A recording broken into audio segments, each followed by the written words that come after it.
po, anak ko. Mantarin. Pamangkin ko. Mario Mayon. Ano yan, senior or junior? Yes po. Audrey Mayon. Anak ko po. Mayon Maria. Ako po yan. Junior Boris Mayon. Brother ko po. Ano ito? Isa, dalawa. Parang anin yata kami dito. Anin. Anin po.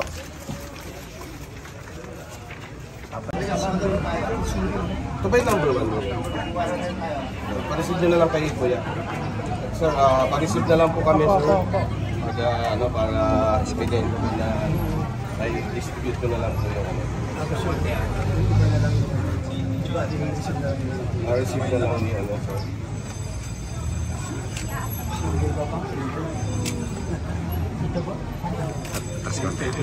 Panti lang.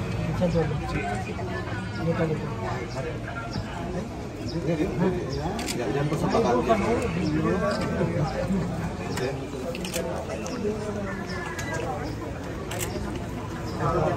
Kayo na po ate. Ako. Kayo po. Salamat po, salamat. Thank you po.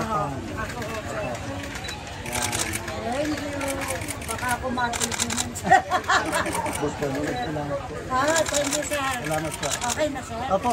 Kaya pa yun. Okay ako na naman. Ito po. Ilang taon na. Mag-treasurer pa ako. Yan po. Ito, Saan? dito po. Exacto. Dito. Yan ako. Yan po. Pasensya na kayo, sir. Hindi ako nakasama. Hindi, okay lang po. Kasi may hanap buhay si nanay. Siyempre.